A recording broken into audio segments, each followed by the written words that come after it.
Good evening from PLUGHITZ Studios in Largo, Florida. I'm Scott. I'm Avram. And we are here with episode 491 of F5 Live, Refreshing Technology, for January 28th, 2018. This show is a proud part of the Tech Podcast Network. If it's tech, it's here. This week, Apple is concealing its moves, Microsoft is enhancing its Game Pass, and YouTube is serving up a little crypto mining. This here, like I said, is F5 Live, Refreshing Technology, the flagship show on the PLUGHITZ Live family of content.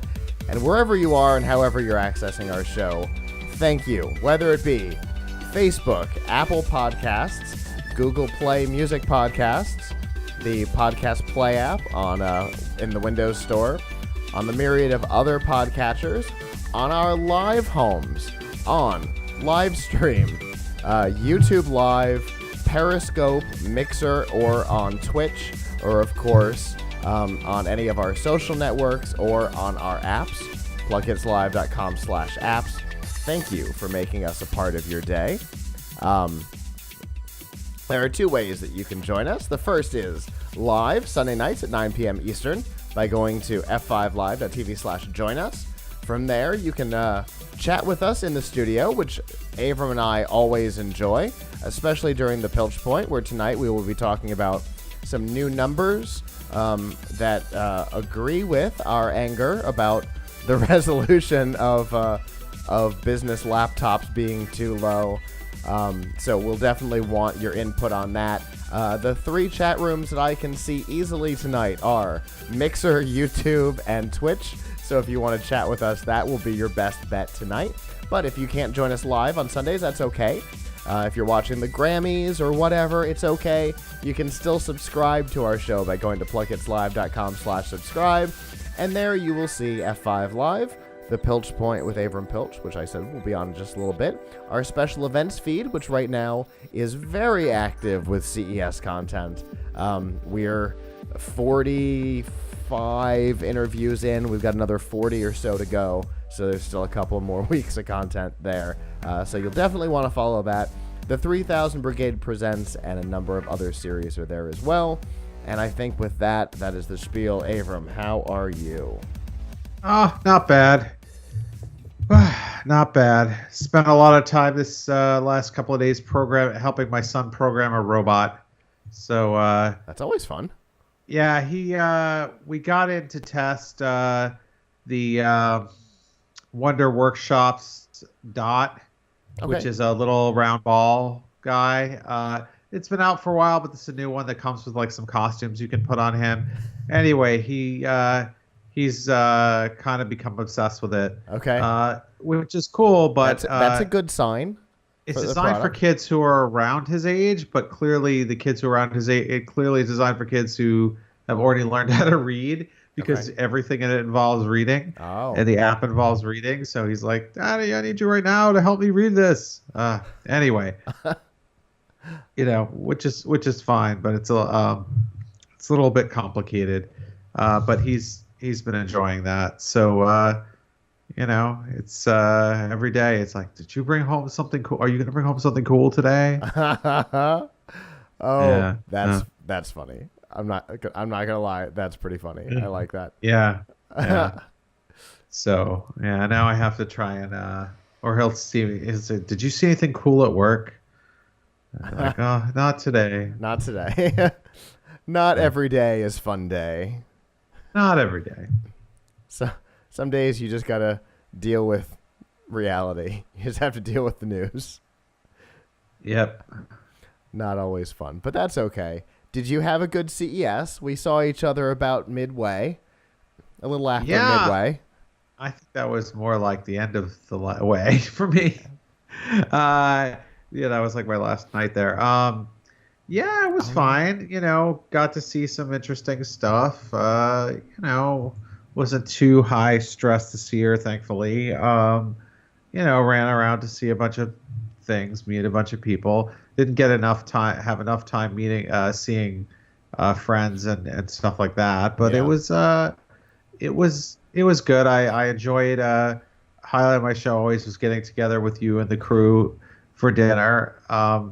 besides that, I enjoyed. I hosted a panel on artificial intelligence. That was cool. Uh, so it was good, and I enjoyed typing on the giant Razer keyboard. Oh, seeing that was a lot of fun. Yeah, yeah. That was a highlight of the show for me, typing on the giant. For those who didn't know, there was a giant Razer keyboard. At the Razer booth, there was a giant keyboard. Yes. Yes, indeed. And I regret not taking the same video that you did. Yeah. Because, Yeah. with them being a sponsor and all, it seems like it might have been a good video to have. But that's okay. Oops. Yep. Live and learn. It was a weird CES, though, with, like, the rain on Tuesday and then the power going out on Wednesday. It seemed like everywhere I went, I brought bad luck with me. I apologized to the guys at one of the booths when the power went out. I said, "This is me. It's because I'm in Central Hall today. I apologize for screwing up your day." Really could have been worse.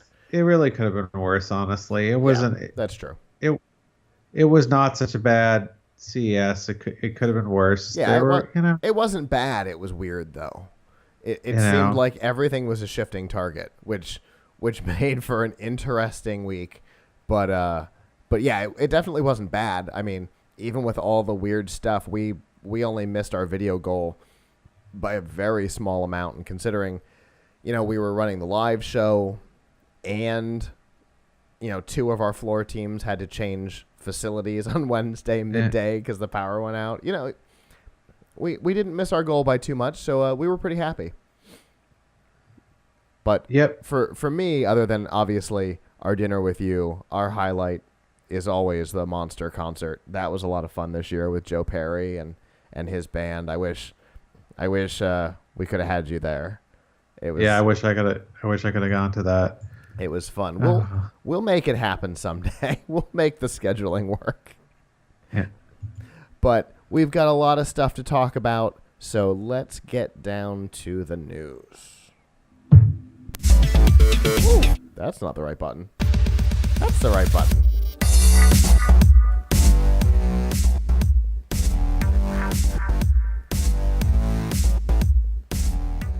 This week's Nifty Gifties on F5 Live is proudly powered by the Microsoft Store. Right now, big sale on a bunch of products, whether it be saving $500 on a number of laptops in the store, $200 off the Surface laptop, a whole bunch of free games available as options when you buy a new Xbox, or, of course, there's all kinds of other products. It doesn't just have to be Microsoft products. There's the Harman Kardon Invoke, of which I have one, and I'm really loving. The newly priced mixed reality headsets are available as well, and a bunch of other products available by going to f5live.tv/Microsoft.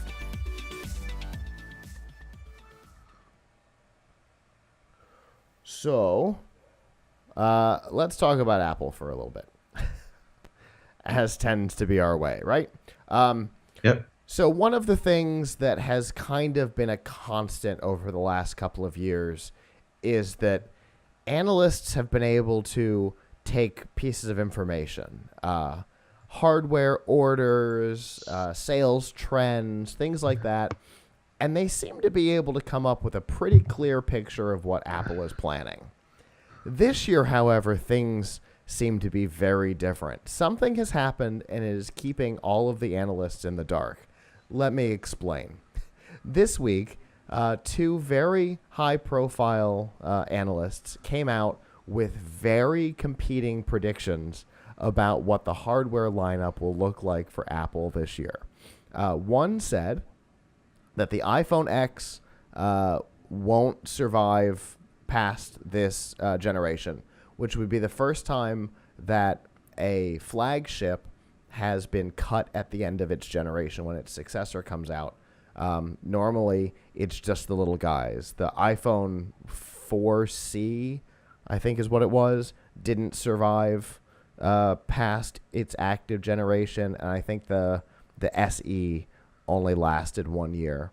But this would be the first time that a flagship didn't survive and get a price cut into a second generation, which would be a big deal. But then, so that was KGI Securities. 2 days later, a very different idea came out that actually suggested that Apple was intending not just to keep the iPhone X, but to have 3 more new models this year, including, you would assume, an iPhone 8S and 8S Plus, and a second generation SE, and that the X would stay on in its current generation. There's different talk of screen technologies. Some say that everything will be OLED. Some say it'll be half and half. Some say Samsung will stay as the only OLED supplier. Some say Apple has already made purchases from LG. It's fascinating. It's been a long time since we've seen such disharmony in what analysts think Apple's going to do. I'm kind of enjoying it. What about you, Avram? I think, as usual, it shows that people are like overly concerned about Apple's supply chain. Like, do most people care whether they're getting Samsung or LG OLEDs in their iPhone? It's like, wow, people are doing a lot of reading of tea leaves right now.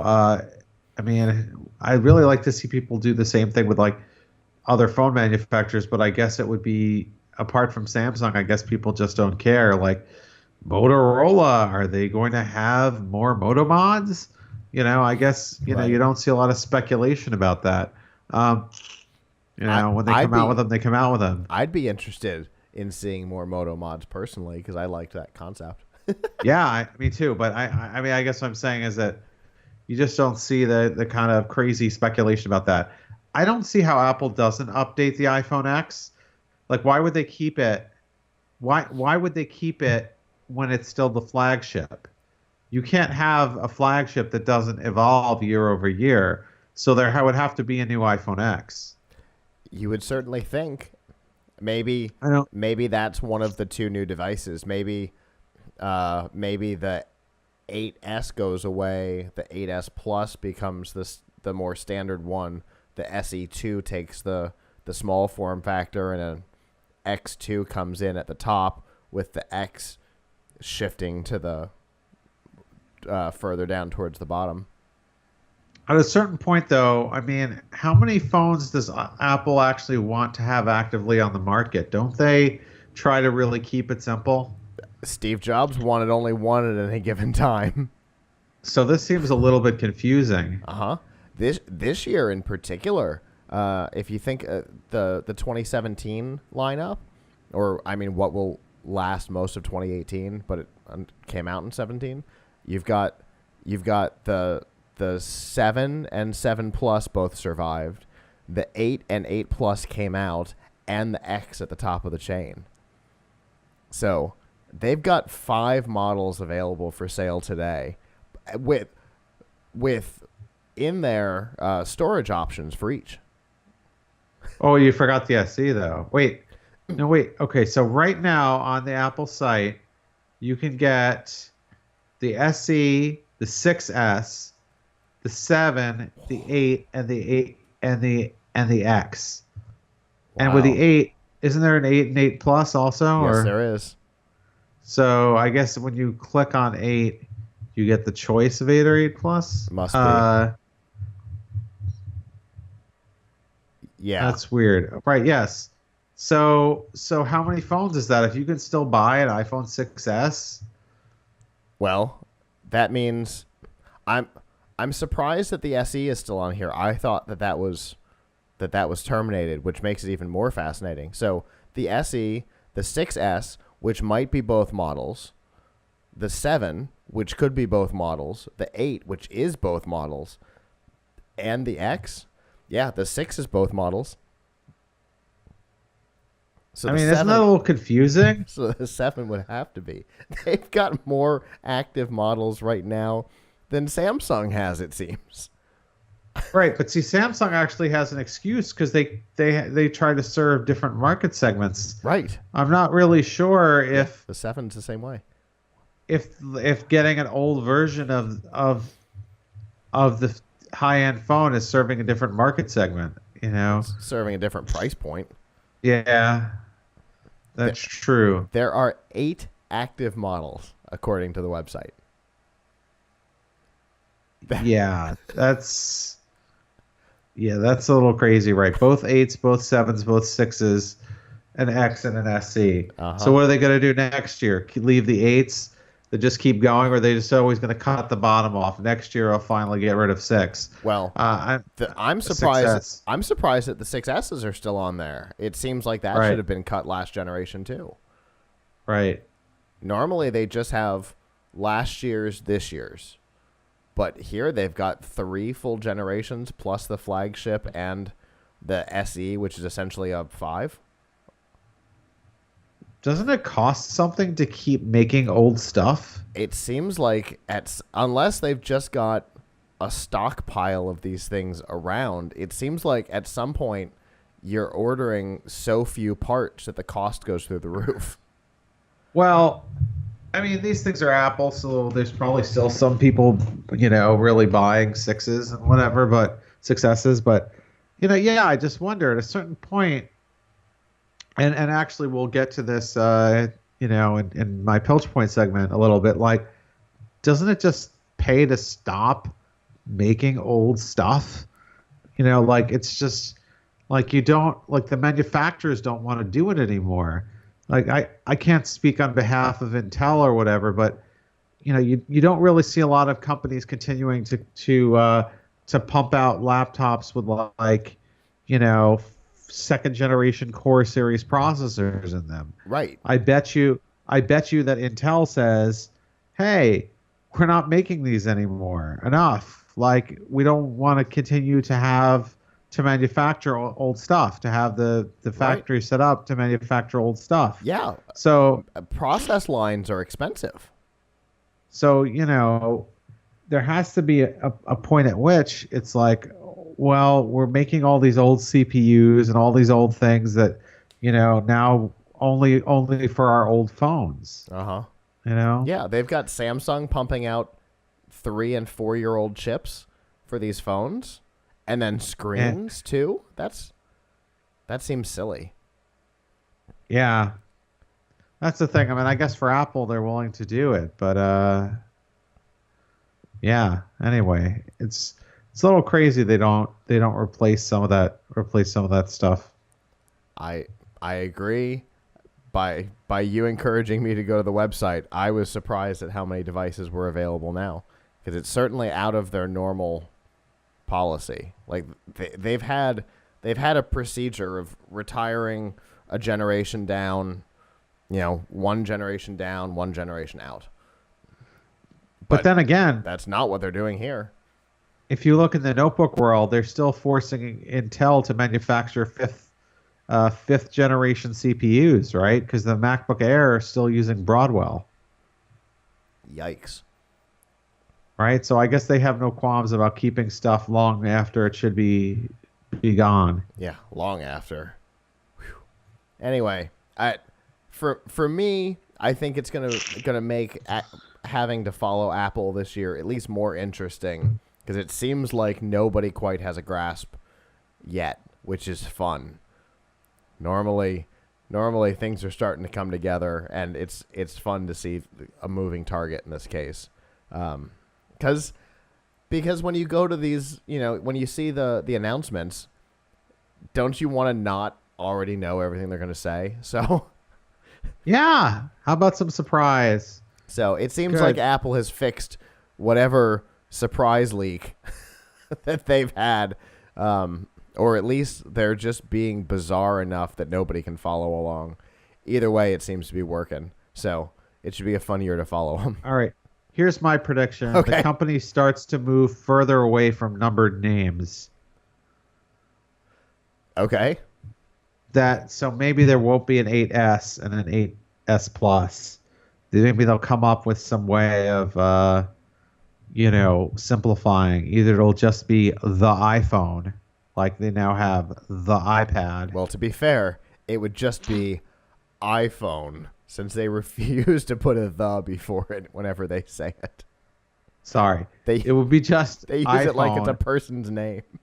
iPhone and iPhone Plus and iPhone X or something like that. Because I can see that. Because I don't think they Apple likes to hates version numbers of anything.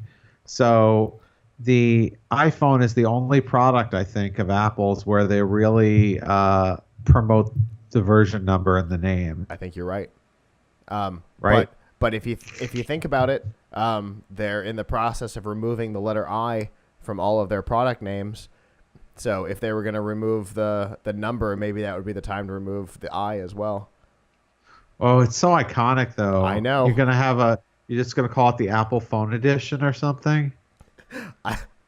I love that you brought up the edition word because it's such an inappropriate name for anything. Right. So I don't see it, but the Apple Watch edition. Edition yes. of what? Nothing. Don't worry about it. Yeah. Okay. Exactly. But anyway, gonna be an interesting time following Apple, which it hasn't been for a while. So I guess I'm looking forward to it. Is the whole point.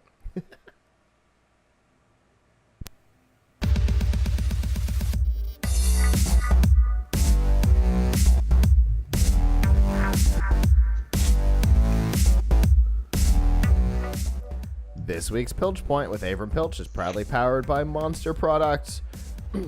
Whether you're looking for headphones like the Elements or earbuds, whether they be wired, wireless, or the true wireless earbuds like the brand new AirLinks, or you're looking for a Bluetooth speaker from the tiny new Superstar S100, of course, to the giant Monster Blaster, they've got all of the audio products that you could use on the go, at home, or wherever you are. And you can find out all of the products that are available by going to PLUGHITZlive.com/monster.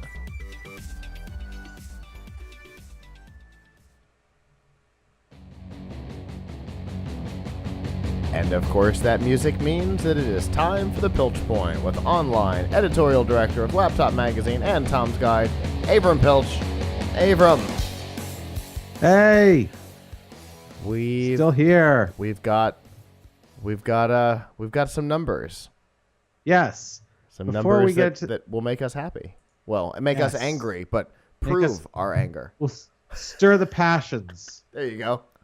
But while we're stirring the passions, before I forget, I just wanted to show something real quick, which we'll get into on a future show a little bit.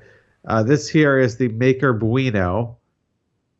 Is one of the coolest things that I saw at CES. It is a build-your-own handheld console. This one is already built, so I will get into this when I actually try to build my own because I have a kit here. It's $59. It's awesome, and you play all kinds of crazy games on it on the little grayscale screen. And it's like an Arduino board, so it's a fun build project. So that is super cool. I got a couple of emails from them leading into CES, but I wasn't able to make it over to them. So I definitely look forward to talking about that in the future. Yeah, it deserves its own show, but I want to actually get to some point where I've actually done some good building on it. It requires me to learn how to solder, which I've never done before. So that's the challenge. I'm trying to find a time and place to do that where I don't end up like poisoning myself or poisoning the air. Sure. How do you do it? Do you like open the window or something, or? I've actually got a workbench on the back porch for doing that and painting and stuff like that. So you do it outside? Yeah, I do. Kind of outside. It's an enclosed screen porch, so it's kind of inside, kind of outside, you know. Aha. So kind of bad, but not kind of surprising, is the fact that in 2018 2017 and going into 2018, we still have a lot of laptops that use low resolution screens. We've been talking about this on the show for years. Yep. It's a pet peeve of mine or anybody who has to deal with it. Why is it that you still can buy a notebook with a 1366 by 768 display? Now, you might say, oh, well, it's cheaper.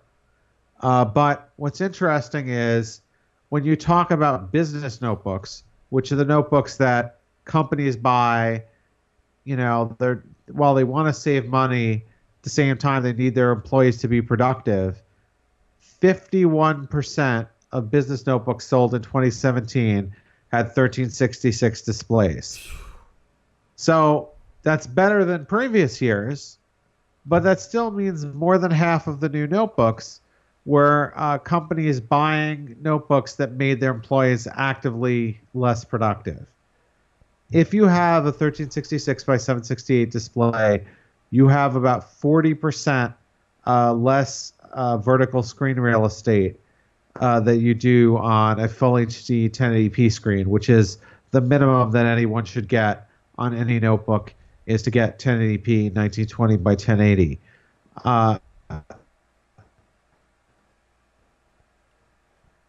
If you yourself scrolling a whole lot because they can't see that much text on the page, you're going to have them unable to really stack two windows side by side for multitasking on the screen. So it's a significant problem, and one that unfortunately is not going away. Like I said, according to NPD, a research firm that tracks this, 51.7% of business notebooks sold in 2017 were 1366 screen. What's really a little bit shocking, though, and this is U.S. sales, I should say. What's really a little bit shocking, though, is how companies, for example, did you know that Dell makes a notebook that costs over $1,200 and is only available with a 1366 display? The Wow. Dell Latitude 7290, which is a 12-inch business notebook. I believe it starts around, actually, I think if it's not on sale, it's $1,400. If it's on sale, it might be a little over $1,000. There's not even an option to get it with a full HD screen.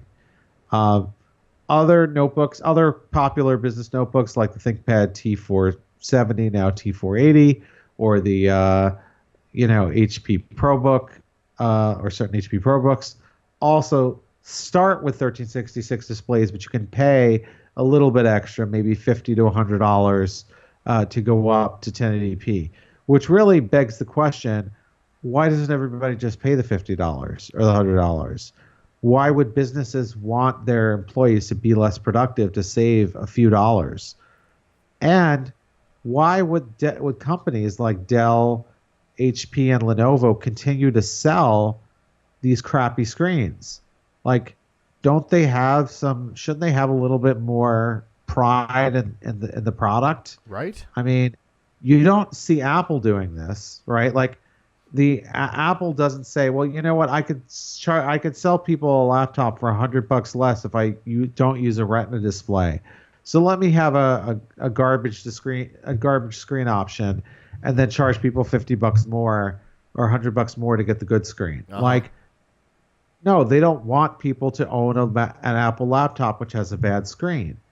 Like, they need to be thinking about their reputation. Like, when people are, yes, what's going on here is that I've talked to a number of business, a number of representatives from different companies, kind of off the record, so can't name names or whatever. But what they've told me is, we still make these screens because customers, big companies, still want them, and they still want them for two reasons.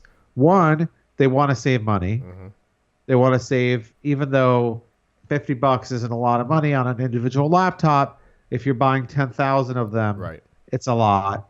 And two, a lot of them think that their employees are going to use the laptops as desktops. So they're going to take the laptop, they're going to dock it at a docking station on their desk, and they're rarely going to pick it up and use it as a laptop, so who cares about the screen? But that's a very strange belief, because then why buy a laptop at all? Right. Why not just buy people desktops? It's cheaper. I mean, if you really don't want them to take it anywhere, and if they're taking it to a meeting and they have to use this 1366 screen, isn't that bad enough? Right. Like, how much reduced productivity are you willing to have to save, $50 a head or whatever? Right. My screen on this computer in front of me is 3000 by 2000, and I still get mad at it. I still wish I had a higher res. I can't.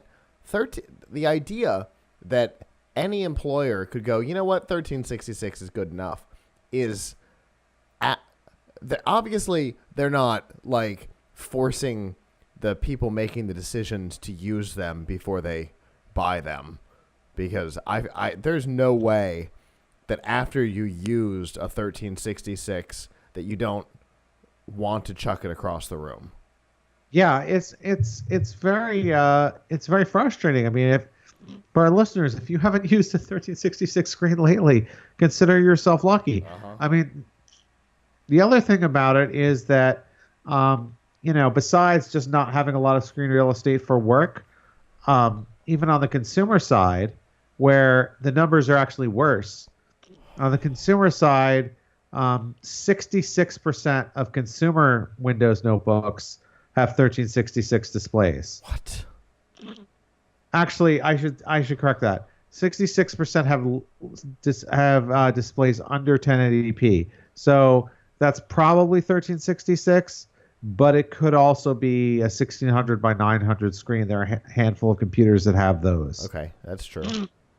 And those aren't great either, but it's better than 1366. Right.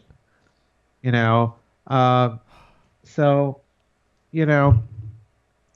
I can kind of understand consumers a little better, though. First of all, a lot of consumers are buying stuff that's really, really cheap. The average selling price for a consumer notebook with one of these low-res displays was $323.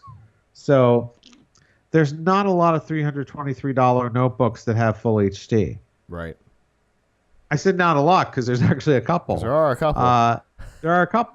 I think we had one on the show. We had one on the show. Year. The Acer, was it Switch? Was it Switch 1? Something like that. It's $325 and has a really nice 1080p screen. But, for the most part, people spending that little, they're going to have to settle. But your business, you're probably spending all kinds of money on all kinds of things. Not to say you should throw money away, but what would you rather invest in than your employees' productivity? But it's also interesting because apparently, it's obviously the distance at which people view a screen. They're usually viewing a laptop screen from about 18 inches away, right? From 18 inches away, you want more like, you probably want closer to 200 pixels per inch of vision, and what you're getting is maybe 100 to 110 pixels per inch. So what you're getting is a grainy picture. Yeah. Right? Is what I'm saying. You're getting a grainy picture. Consider this. Most people listening to this or watching probably have a phone that is at least 1080p. That's your phone. That's 5 to 6 inches, right? Yep. Now you want to pick up a laptop that's 11, 12, 13, 15-inch screen and have a lower resolution than you have on your phone. Why don't you just go to the Guggenheim and look at the Roy Lichtenstein paintings? Anyway, you want to see some dots blown up. Anyway, the I mean, so anyway, my advice to everyone, whether you're buying a business laptop or not, spend the money, get a 1080p screen. It does not have to cost you a ton. In the world of consumer notebooks, you can get a 1080p screen laptop for under $400. Not necessarily a great laptop in other respects, but you can get something like the Acer E15 that's 349, or that Spin one that I was talking about. The Asus Vivo book. The Asus Vivo book is another one. With 120 gig storage is 400. With 64 gig storage, it's 259, and it has an HD screen.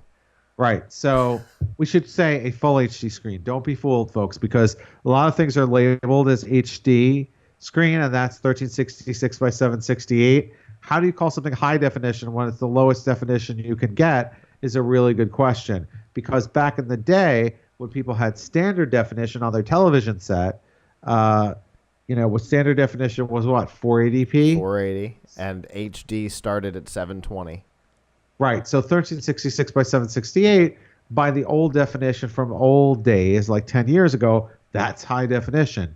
But for like the last 7 years or so, we all know that 1080p is the minimum resolution that people should have on a computer screen or a television. Yes, indeed. Or basically anything.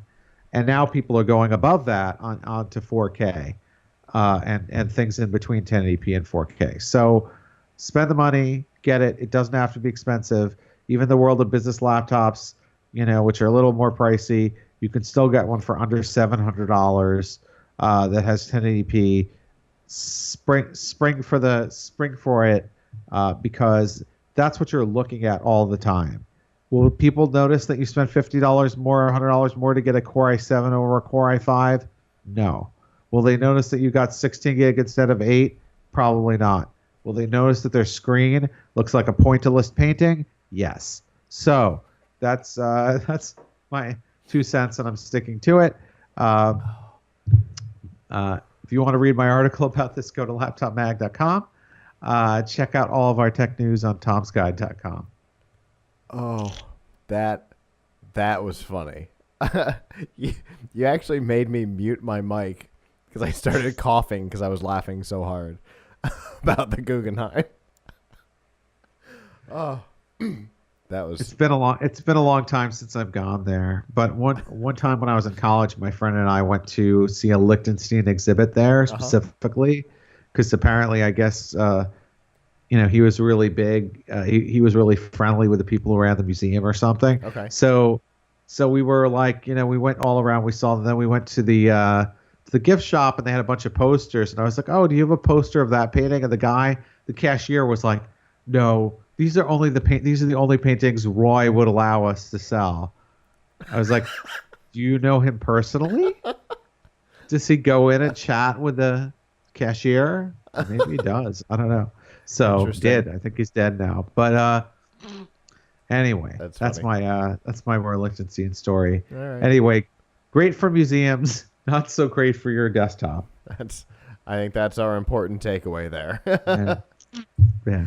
All right. Well, as always, Avram, I always enjoy the conversation about screens as much as it angers both of us that it's still a problem. It's still always a fun conversation. No doubt.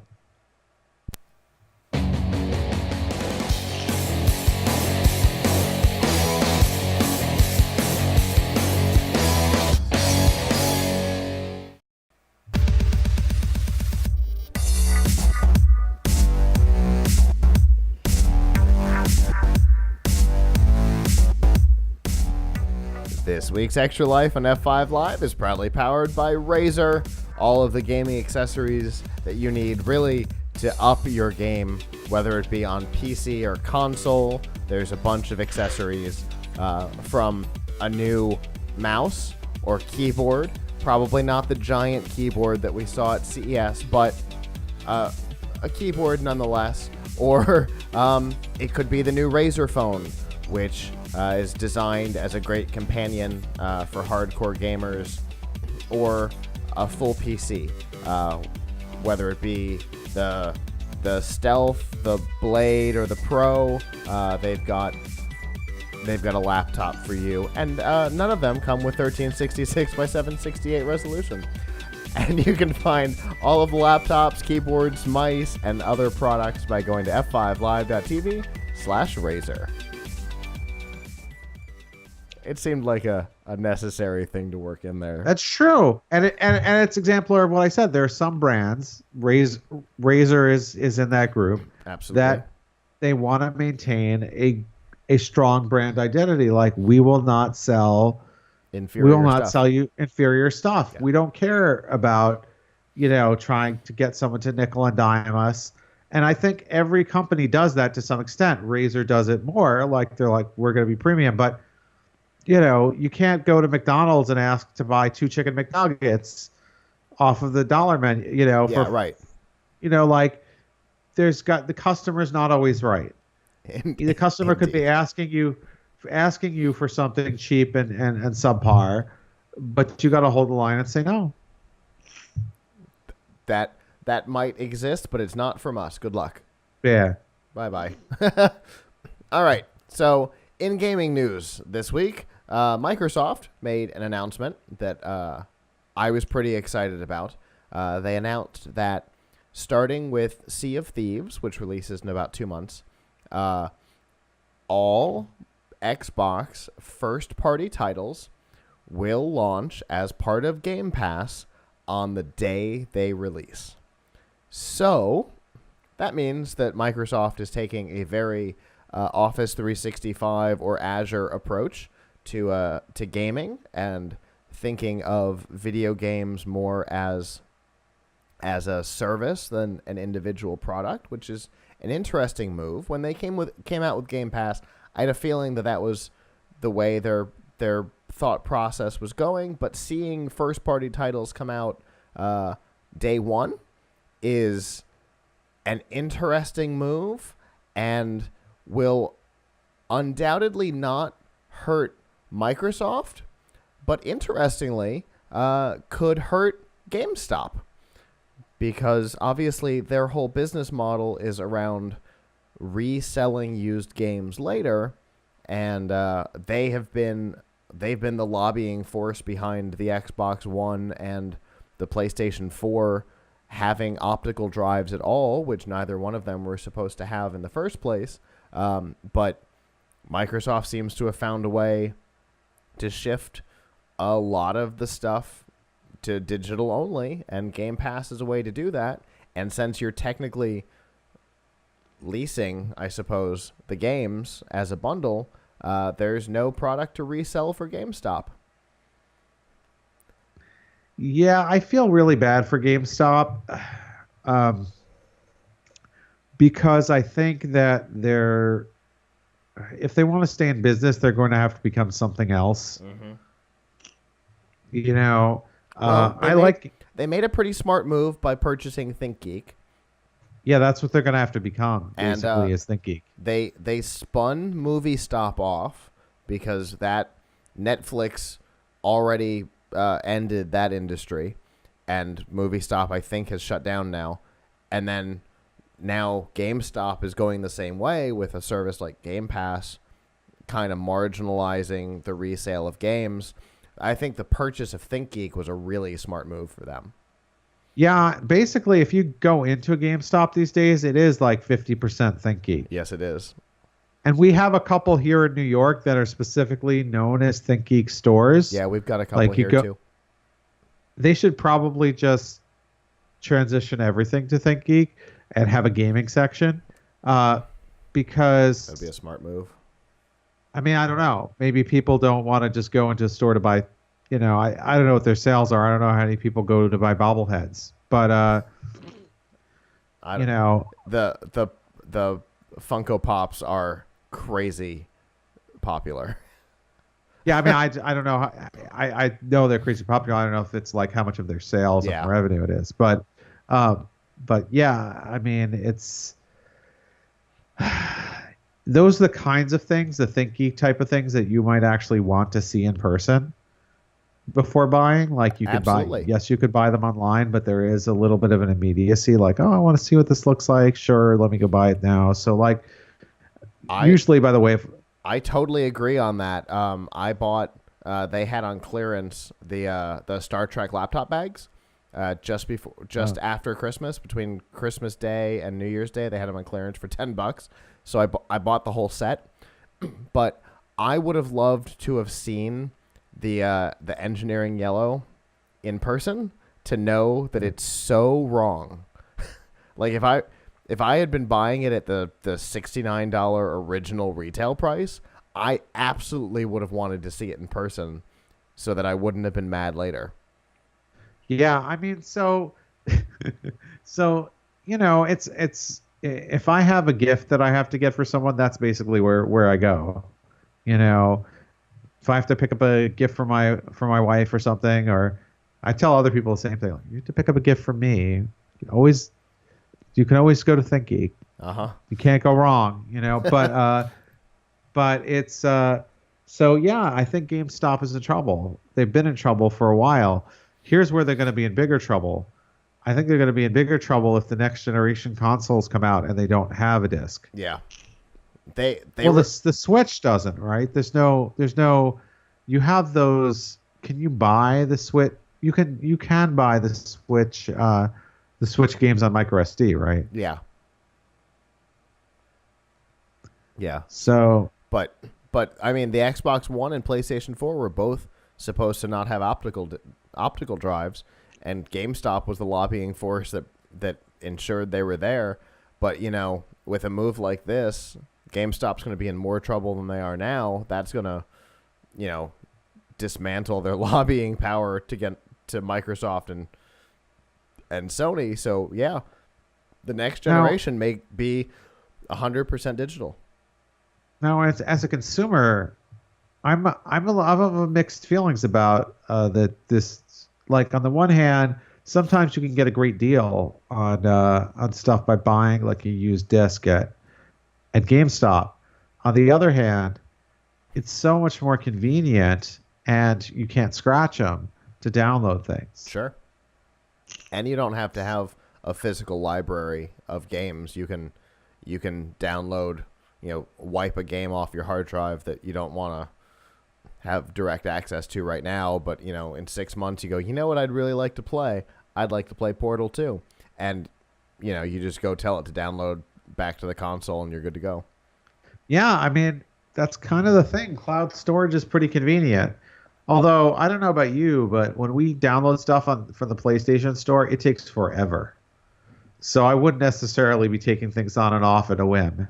Sure. Like it could take like 2 hours to download a 5 gigabyte game or more. Wow. And I've got a good connection here. Yeah. Oh, and here's something. Here, you know what may be the saving grace for GameStop? Data caps. Yeah. Data caps and the end of net neutrality could actually be a good thing for GameStop. Not the rest of us, but for GameStop. Sure. If for some reason they don't want to use data their limited data to download a game. Yeah. If for some reason the Xbox or PlayStation stores in the slow lane, or Nintendo stores in the slow lane, those could inspire people to stick with physical media. Yeah, that's true. Obviously, as soon as you put physical media in, you're going to have to download updates to be able to play it anyway, but it's not quite the same as downloading a whole game. You're right. Well, although I've had some where it downloaded like 10 gigabytes of stuff. So. I know, right? You're like, why are you downloading a whole new game? Yeah. Seriously, I've had ones where you had to, try doing this with a 5-year-old who you just brought a disc home from GameStop. You're like, okay, I put it in. Why is it downloading? It's going to take forever. Yeah. It's like, well, we're going to have to leave this on overnight while you go to sleep. We'll try and play it tomorrow. Aw. And so, Poor thing. yes, when I was your age, actually, I could say when I was your age, we didn't have to wait. We just popped the Atari cartridge in and we were good to go. Indeed. A a game came complete or it didn't come at all. That's a good point. Anyway, so definitely if you're a Game Pass subscriber, this is going to be good for you. If you're a GameStop investor, maybe not so much. But like we said, they've been diversifying in seemingly smart ways, and maybe they're prepared to not be Blockbuster, I guess, is the point. I think GameStop is actively working to not become Blockbuster and find a way to keep moving forward as the industry shifts out from under them and not dig their heels in and go, no, people will keep coming to a store for discs. It seems like maybe they're preparing for that, so I guess good on them.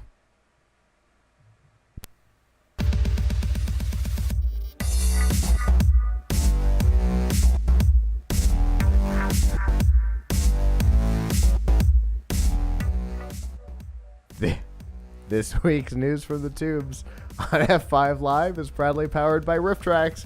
Make fun of movies, or let the professionals do it, because that's what they get paid to do. The guys who used to do Mystery Science Theater 3000 are back and doing what they do best, making fun of movies. From blockbusters to The Journey, Absolution. They've obviously got a little bit of everything. That is what I was laughing at all through the opening of the promo. I apologize. The cover art is ridiculous. Anyway, the way it works is for a couple of dollars, you download the MP3, play it along with your DVD, Netflix, Amazon, wherever the movie happens to live, and laugh. They also occasionally do some live events. I don't know that they have announced their 2018 live shows. Oh, I'm a liar. Looks like the first live show of 2018 will be Plan 9 from Outer Space and Samurai Cop on Thursday, February 15th. I don't know if they will be streaming this to theaters like they usually do. It might just be live in London. I guess we'll know that by next week. Anyway, so to find out about their events, their movies, and their special, which this week is something. It just went away. Anyway, they've got $2 off Arachnia, which looks just as terrible. You can go to f5live.tv/rifftracks with an X. And if you have not seen Plan 9 from Outer Space from them, you should, because as terrible as the movie is, the riff track makes it so much better. Anyway, let's talk about cryptocurrency for a little bit, because everybody else is. This week was a bad week for cryptocurrencies. In particular, there were two pretty big, would they be heists? I don't know what word you would use to describe stealing virtual currency from one of these exchanges. Let's go with heist, because that word's fun to say. There were two of them on two different exchanges. We'll talk about the little one first because it doesn't matter as much. A bunch of... Oh, I actually have a typo in this. Oh, no, I don't. $4 million worth of IOTA coins were stolen from a primary exchange for this particular coin. The background of the coin doesn't matter so much. What is interesting about it is that the founder of the organization that created the IOTA coin said that immediately they tried to back away and be like, oh, no, this wasn't us. This was their fault. They didn't implement the whole security chain, which seems like you would have to be able to transfer coins from wallet to wallet, but whatever. So about $4 million worth of that was stolen. But the one that really matters is that what's it called? I can't remember the coin check, which is a pretty massive exchange out of Japan, was hit for about 500 million XEM coins, which again comes from some foundation.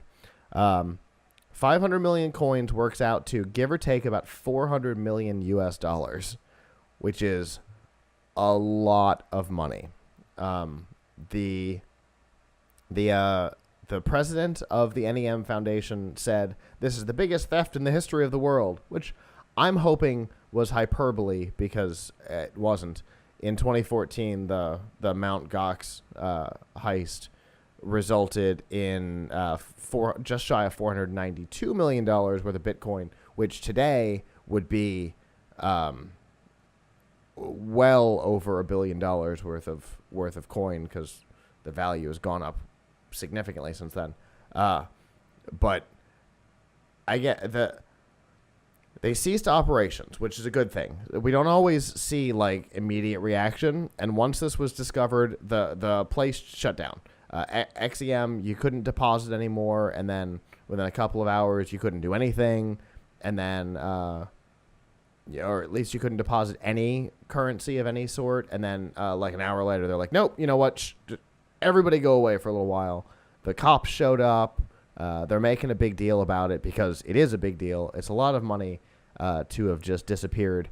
And I guess the thing that I am taking away from all of this is that this is still a really new technology.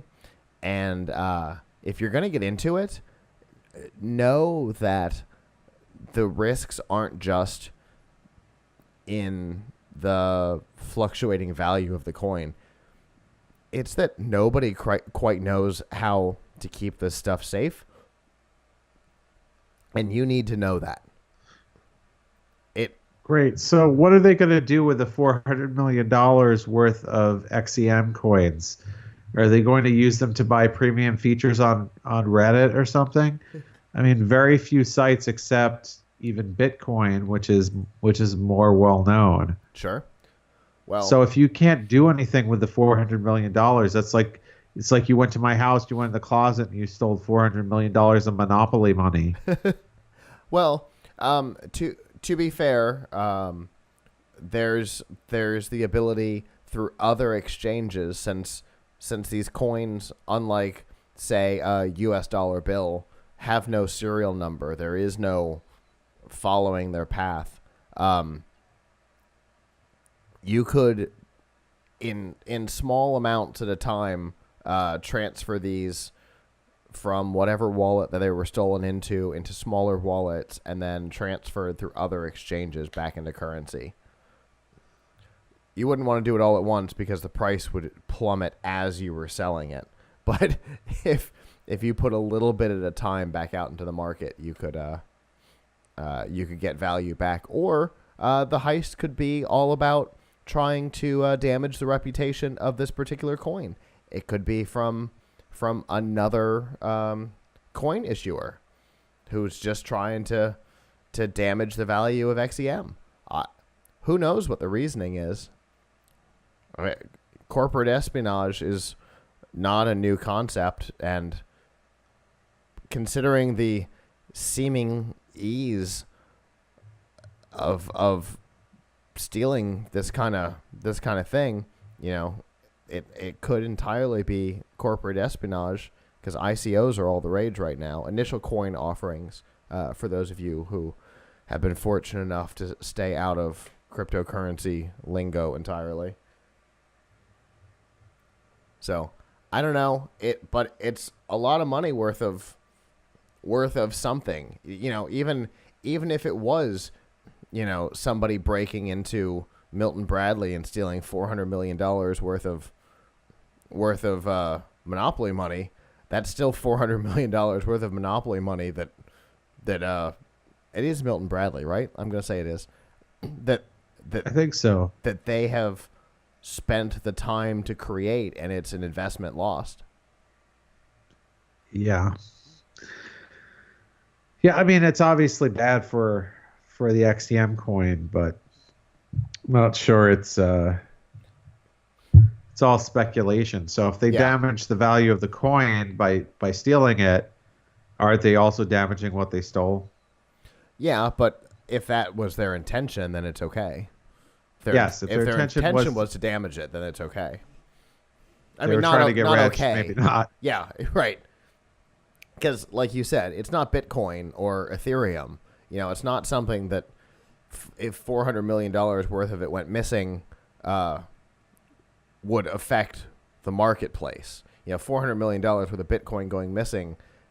Surprisingly, I read this week, 50 Cent went bankrupt in like 2015, I think, and he declared how much he had versus, his assets versus liabilities. And it actually turns out that he had like, I don't know, 500 Bitcoin stored somewhere, which today is a ridiculous amount of money. So, but that was like $50 million worth of Bitcoin that are literally just on a flash drive in 50 Cent's file cabinet somewhere. It didn't affect nothing. But, something small like this, $400 million disappearing is going to affect the market. That's like, seeing $400 million worth of, Apple's stock certificates just vanish. That, that would, even at their high valuation, that would still screw up their valuation if it was all stolen at once. But $400 million worth of like U.S. currency wouldn't necessarily affect the market. So anyway, it's a lot of money no matter who you are. $400 million is a lot of money. It's not as much as 492 no matter what the president of the foundation says. And cryptocurrency is a shaky marketplace to get into. If you want to experiment in it, just know it is very shaky and dangerous on all fronts.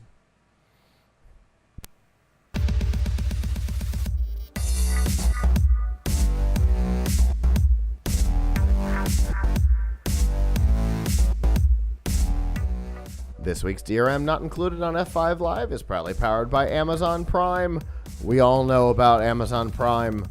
Everybody knows you get free shipping, but what a lot of people don't know is you also get a lot of other free stuff that's pretty cool. Amazon Prime Music gives you several million tracks available for free, built into the cost that you're already paying. Amazon Prime Video, as Avram and I have talked about a number of times, has all kinds of interesting content.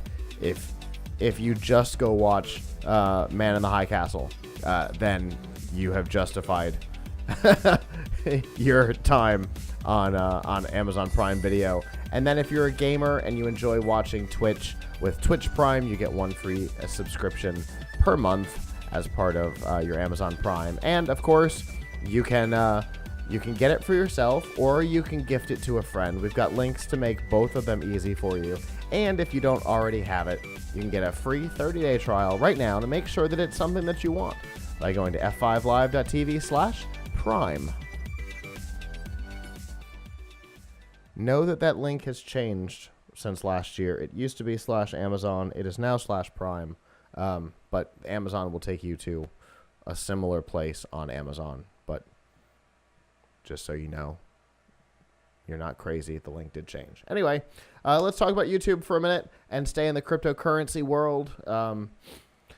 Obviously, we know Avram and I have talked on the show a couple of times about these drive-by cryptocurrency mining tools. There's a currency called, I think, Monero that CoinHive, I think is the name of the website, provides a JavaScript miner for. We talked about it in terms of the Pirate Bay a couple of months ago, who had implemented it site-wide, and users had complained because their computers came to a crawl. Well, as that concept has gotten more interesting for people, we have started to see that same code get implemented into advertising, into malicious advertising. In the old days, we'd see malicious advertisements download malware onto people's computers, keyloggers, stuff like that.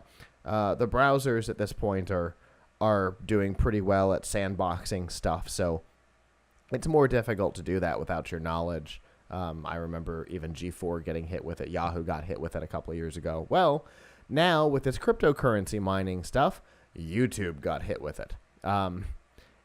And so if you went to YouTube, chances are at some point during your browsing, you noticed that your mouse started to move a little strangely. You scrolled a little different than normal. Everything went a little bonkers on your computer, and it's because the ad that was running on the right-hand side above the upcoming videos was running JavaScript to mine Monero through CoinHive.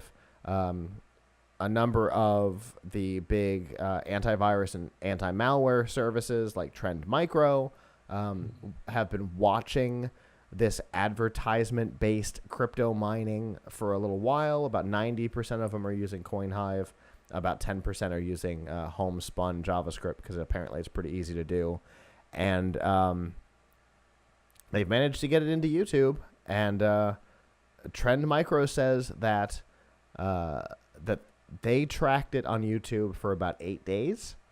And YouTube says that they found it and fixed it within 2 hours. So I'm more likely to believe Trend Micro on this one. My guess is they fixed it within 2 hours of knowing about it, but I bet they didn't discover it until way in.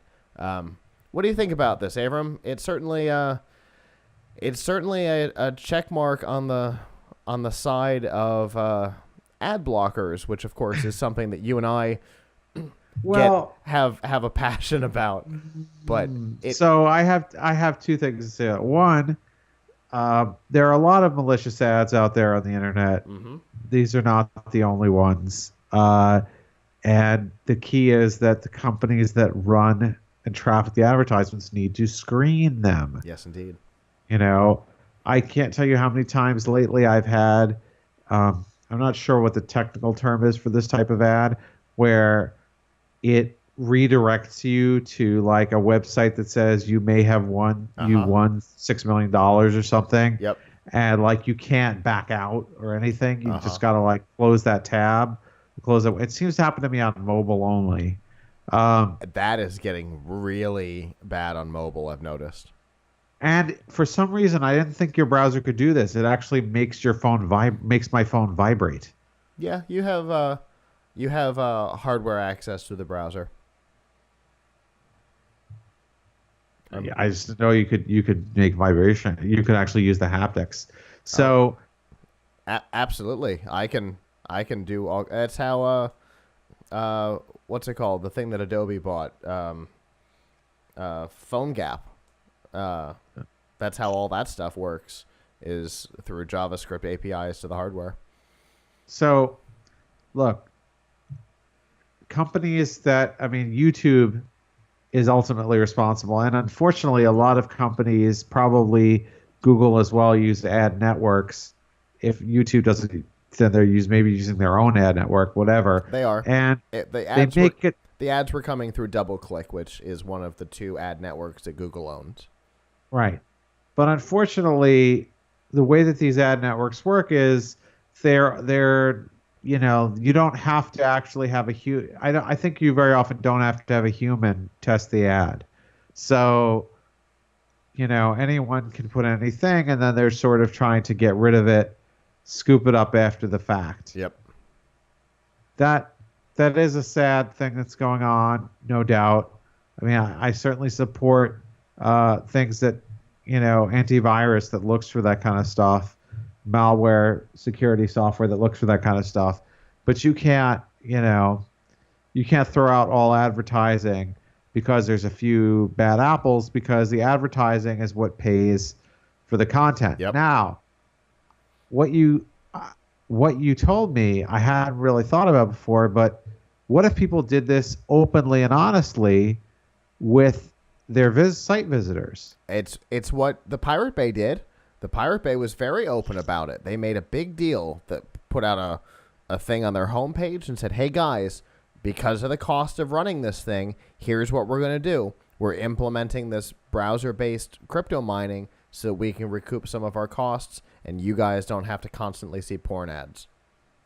Yeah. I mean, like, what if that was? I mean, because really, what are you giving somebody? Like, when people, what are you paying for when you pay for an article? When you go to a website with an article or a video on it, and you don't you don't actually spend cash to get that. Well, you're paying with your attention, right? You're paying by looking at these ads, or at least having the opportunity to look at these ads as you scroll by them. But what if instead of your attention and your time, it was your computer's time?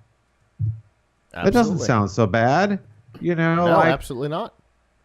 So you know what? I'll let you use some of my computer's processing power, and you can make money for the service you're providing me by giving me content, whether that content is a video on YouTube or a news article or whatever. I mean, I don't know. It sounds like a pretty good idea to me if you're straightforward and honest with people about what you're doing. I mean, I don't know if the economics of it work. I don't know if a website could actually make good money doing that.